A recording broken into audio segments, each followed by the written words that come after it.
As we start our conversation about the link local address, just a quick word. If you put that pencil and paper away from earlier, you might want to bring it back because we've got a conversion or two that we should do together as we start talking about this link local address. Because when we were configuring the global unicast address a few minutes ago, or on the last video, we came up with a link local address when we ran show IPv6 interface.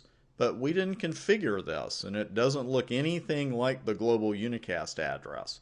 We also saw the two of them right next to each other with show IPv6 interface brief. So where in the world did an address come from that is that different from the global unicast address? Well, here's what it is, and here's where it came from, the link local address. Its a name is the recipe topic if ever there was one. Packets that are sent to a link local address never leave the local link because they're intended only for hosts on the local link, and a version 6 router will not even forward a message that has a link local address as the destination. And since these are unicast messages, the only host that will process it is the one that it's unicast to. A word here also, don't confuse the link local address with another similar sounding version 6 address type you might have read about, and that was called a site local address. That is totally obsolete and gone, and nobody talks about it anymore.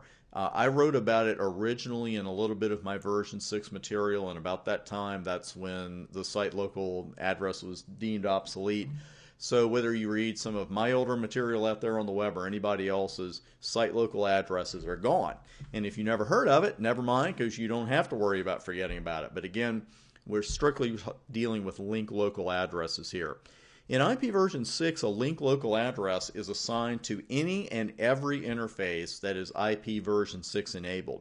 And as I've got on the board here with show IPv6 interface, we know that when we ran that command, we saw link local address right at the top, but we didn't configure it. So where did it come from? Are we haunted? Did a ghost do it?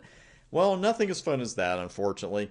The router simply created the link local address on its own, in accordance with a few simple rules that we have to be fluent in.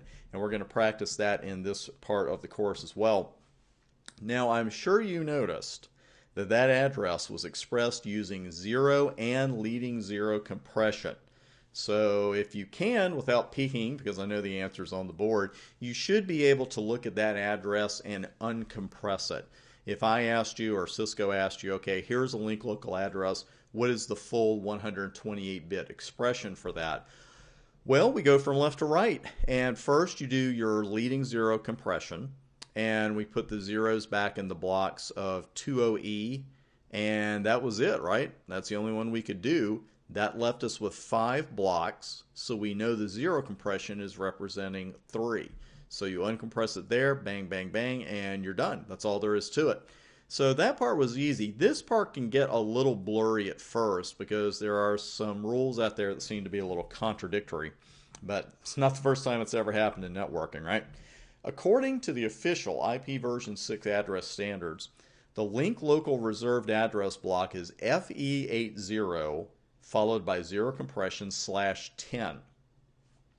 That means the first 10 bits have to match FE80, and breaking that down into binary, and remember this is 8421 for each block, we know that F would be all the ones set, because that would be 8 plus 4 plus 2 plus 1, which is 15, right? Then E, 1110, we know that's 14. Then 8 is represented by 1000 with the 8-bit set and the other 3 set. Excuse me, the 8-bit set to 1 and the other set to 0. And then finally, the last block, all 4 bits set to 0. We see that by setting the last 2 bits in the third block to all possible different values, we end up with an overall block of 1000, 1001, 1010, and 1011. That means that link local addresses should begin, or should be able to begin, with FE8, FE9, FEA, and FEB. However, RFC 4291 states the last 54 bits of a link local address should all be set to 0, and the only value that makes that possible is FE80, the one we have diagrammed out. Now, following that standard, which is exactly what you should do on exam day and in the field, link local addresses should begin with FE80 and then followed by 3 blocks of zeros. I would be ready with that rule, and I would be ready, of course, to know what the official reserve block is, which is FE80 followed by 0 compression /10. Also note real quick before we go in the second half of the link local address that sometimes I'm going to express hex values with lowercase letters. Remember, there's no difference. Lowercase e, uppercase e, it has the same value. I do it strictly to get you used to that, and also I think it's just easier to read, especially when you have F's and E's next to each other. Now, at this point, our link local address is FE80 followed by 3 blocks of zeros. So where did the rest of that address come from? Because we got quite a bit after that, right? I mean, there's our FE8. We've got a 20E and a D7FF, FEA4, F4A0. Where did that come from? Well, the Cisco router takes care of that because this is where creating its own address comes in. It creates its own interface ID, the interface identifier, using what we call EUI 64 rules. Nowhere near as complicated as it sounds. But you're going to be doing it here in a second. You'll say, wow, that was easy. The router is going to figure out its own interface identifier in the field. But I just have a feeling that on the exam or in a job interview, you may be asked to say, okay, given these values, what would the interface ID of this interface be? With that said, let's take a close look at the process and compare it to what we're seeing on our live equipment. And how Cisco routers create their own interface ID. This is how they do it. And again, be ready to do this on exam day.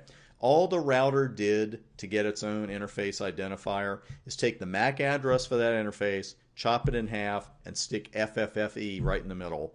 And then perform one little bit inversion, and you're done. And if you think bit inversion sounds complex, it's not. It's easy as it can be. And this is where I really want you to do this example. And this, again, it's something you can do with 5 minutes here, 5 minutes there. And then on exam day, you're saying, oh, okay, I know how to do that. No problem at all. In our example, we're going to use 112233 AABBCC as the MAC address. All you do is chop it right in half, and you stick FFFE right in the middle. And what do you get to that point? You get 112233FF, FEAA, BBCC. And you're almost done. Almost. We don't want to come this far and not get the points because we are there to snag the exam points, finish every job, and pass this exam. So you got to finish this job. Don't just stick FFFE in the middle of it and say, okay, I'm done. What you got to do then is write out the hex value for the first 2 digits, which in this case is 1, 1, and invert the 7th bit. Ooh, complex. Inverts the 7th bit. Well, I'm mocking it because it's just a fancy way of saying if it's a 0, make it a 1. If it's a 1, make it a 0.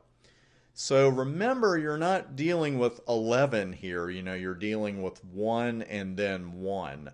So using the little binary blocks here of 8421 going from left to right, we know what each one is going to look like. It's going to look like 0, 0, 0, 1. All you do is invert the 7th bit from left to right. And we change that from a 0 to a 1. And the result is 1, 3. Then just replace the first 2 characters with the ones you just calculated. And now you're done. And your interface identifier is 132233FF, FEAA, BBCC. And that is it. What we're going to do next is practice this skill, and I want you to do this as we go along here. Practice the skill using the MAC address of fast Ethernet 00 on our live router, because that way once we're done, we'll just run the rest of the show command or another show IPv6 command and see if we've got it right. The MAC address for this interface is 000E D7A4 F4A0. Go ahead and convert that, and at the beginning of the next video we'll go through the math, so to speak. We'll go through the conversion, then we'll run our commands again, our show commands on our live router, and make sure we know how we're doing. So I will see you on the next video with that answer.